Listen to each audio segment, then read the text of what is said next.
To the bombshell report that claims that sexism, racism and elitism are all rife in cricket. So the Independent Commission for Equity in Cricket was set up in 2021. It was commissioned, believe it or not, in the wake of the murder of George Floyd in the United States. England captain Ben Stokes says the sport needs to do more to make cricket truly inclusive. We must go further and be more inclusive and diverse, because the game I love and the millions worldwide love should be enjoyed without fear of discrimination or judgment, whether that be due to your upbringing, race or gender. As I said earlier, everyone has a different story to tell.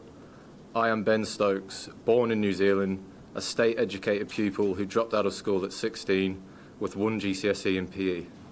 I needed help with the spelling and grammar in this speech, and I am currently sitting here as the England men's Test captain.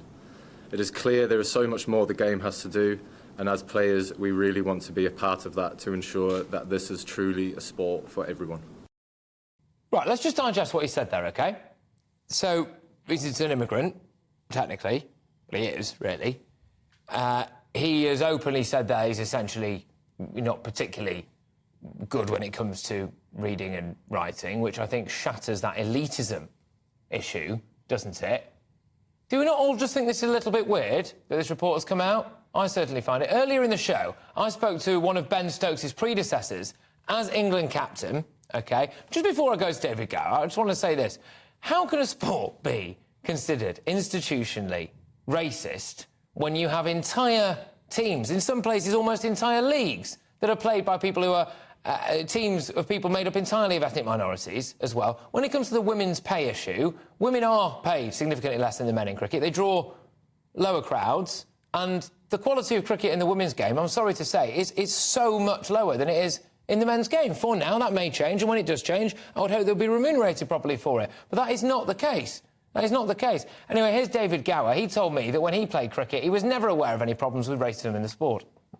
The danger with all these things is that nuance disappears. For instance, you introduce this as a bombshell. Yes, it's very revealing. Obviously, the report has only been launched today, only been revealed today. I certainly haven't read it. All I've read are the headlines. I've read the responses from the chairman of the ECB, from the chief executive, from the head of the Professional Cricketers Association, all of whom are apologising. But rather than bombshell, how about firecracker? Yes, there are a lot of things need addressing. And a lot of things have come to light in the last few years since the Azim Rafiq case has been made very, very public. And yet, it all seems, dare I say, there's a lot of stuff on either side or on both sides, which hasn't really come out properly. So one of the things I've always said about this game, that I've been involved in cricket for a long, long time, as you can probably see. And the thing that has always been special for me as an international player, and I mean, I can't necessarily speak for club cricket. I mean, I'm not a part of club cricket of this current era, but for international cricket all those years ago and now, there is an absolute togetherness. Players from all sorts of different countries, from all sorts of different creeds, they all mix together very, very happily.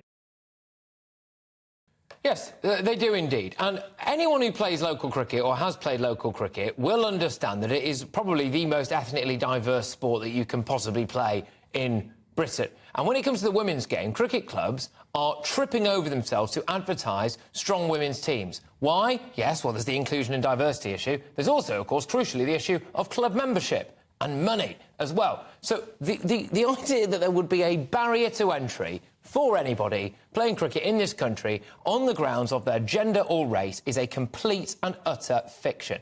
Joining me now is social policy analyst Dr. Rakib Ehsan. Dr. Rakib, if we listen to every single inquiry that we'd ever had in this country, cricket is institutionally racist and sexist. So is the police force, the fire brigade, the army, teaching, everything. Everything is. I'm sorry, I just do not see this. Do you think that realistically structural and institutional racism seriously exists as a major barrier to entry for people who are ethnic minorities in the world of cricket in this country? Well, Patrick, as you said, this inquiry, this investigation was set up in response to the emergence of the Black Lives Matter movement in the UK. What I find remarkable is that we have a report here which is ultimately supposedly focused on the state of cricket in England and Wales, and it specifically mentions George Floyd in the foreword. And I think what that tells you is that there's this cultural and political Americanization of British sport. In this case, the most quintessential of British sports. And I think that when you look at, for example, England's victory in the 2019 Cricket World Cup, which was held here, you had a brotherhood which spanned race, ethnicity, class, even country of birth. So I just think that if you had a game, a sport, which had a hostile environment towards racial and ethnic minorities, and that the ethnic and racial discrimination was widespread in the game, would you have a situation where you had such a diverse winning team back in 2019? I'm not entirely sure. A team which, by the way, was captained by someone who was born in Dublin. It was captained by someone born in Dublin, and when they won, I think I'm right in saying that they had non-alcoholic champagne. Well, that certainly seems to be the norm now anyway, where they have non-alcoholic champagne, because obviously they want to be sensitive towards the non-alcoholic rules of the Islamic faith, which is, you know, one thing, that's fair enough. It also goes on to say that black cricket has been failed by the ECB. It must do more to develop a plan to revive it. I can't help but notice that cricket in the West Indies is in decline. I'm not really sure they could blame the ECB or racism for that, for goodness sake. I mean, are there not just certain cultural elements as well that might lead to some people not particularly wanting to get involved and spending hours every single week playing cricket at the weekends and training once or twice a week as well? There's a variety of factors at play, Patrick. I've often talked about class-based barriers when it comes to participation in grassroots cricket. As you know, compared to other sports, cricket-related facilities, maintaining them, as well as purchasing cricket-related equipment, it is relatively expensive. So I think there is a debate to be had in terms of how much do we invest in those facilities, especially in the inner cities.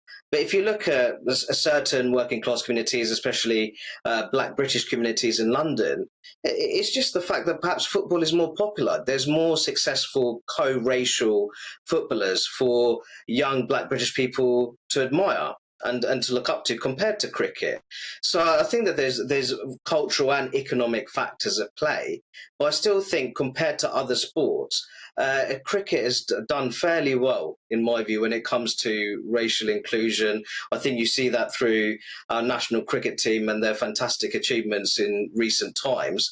I also think there's a debate to be had in terms of hosting more state school fixtures at our major cricket grounds.